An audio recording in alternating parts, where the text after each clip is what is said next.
Nilagang baka. Ayan, para siyang bulalo. Ayan. Maglalaga po ako ng baka. Ito nilala ko sila siya ng lutuin niya. Laman. Ayan. Ito ang ating mga gulay na dapat ilagay. Ayan. Saging. So, tinanggal ko na ang laman. Ayan, ilagay ko na dyan. Ayan ang patatas. Medyo malambot na, okay na yan. At ito na po ang aking mga gulay. Ayan, saging. So, ilalagay na natin ang mga gulay. Ganito ako maglagay ng mga repolyo. Kasi, para hindi siya maghiwalay-hiwalay at magkadurog-durog. At lalagyan din natin siya ng pitsay. Haluan ng pitsay para masarap at maraming gulay. Masarap sa laga na maraming gulay.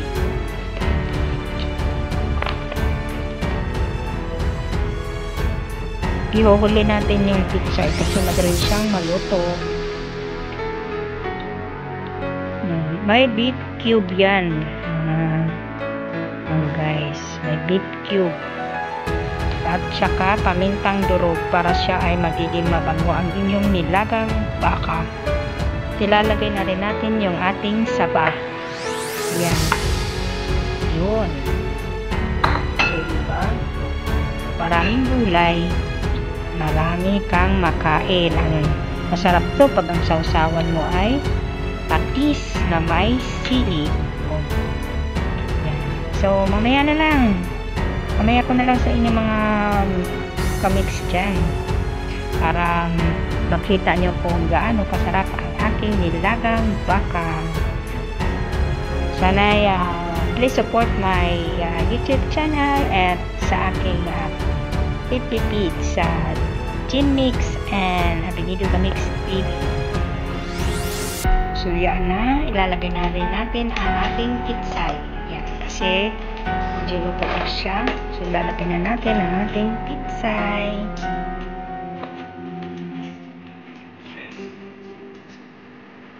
So, ito ang ginagamit ko para hindi madurog ang gulay. Ganyan-ganyanin lang. Ito. Pag sando kasi, halo-haloin mo. Dudurog siya. Kaya, ginaganyan-ganyan ko lang siya. So, konting minuto lang. Hindi masyadong, kailangan yan hindi masyadong luto. Malasado lang para masarap. So, tikman ko muna kung okay na ang lasa. Dinagdagan ko siya ng isang beef cube kasi ang dalawa ay kulang.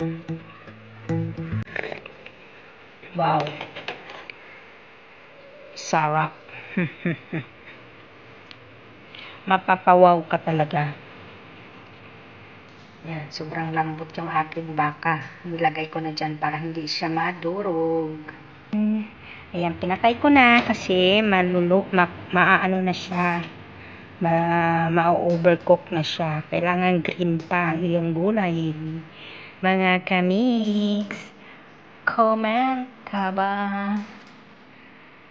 At na. Hindi pala ako marunong kumanta. Comment lang. Comment ka ba? Yan palang alam ko. Yan, oh. Punong-puno ng gulay. Masustansya. Mahuhulog na ang beans. Yan. Ayan na po. Kamix ang aking nilagang baka. Ayan. Thank you for watching mga kamix. And share, comment. Bye-bye. Ginmix. Ayan ang aking nilagang baka. Punong-puno ng sustansya sa dami ng gulay. Ayan. Ayan, let's eat na mga ka-Ginmix. So, bye-bye everyone. Bye. Thank you for watching. Kain na guys. Ayan ang patis ko oh. Ang aking ulam na nilagang baka. At yung kanin ko, kunti lang.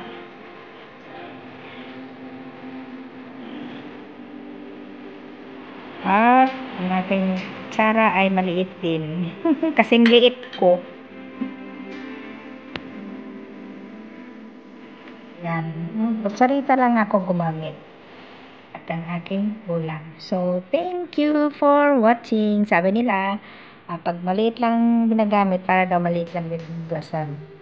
Tama ka dyan. Hindi, ganyan lang talaga ako kumain. Lati ito.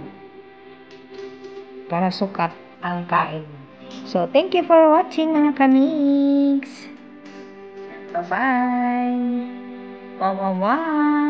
Kain-kain na tayo, everyone.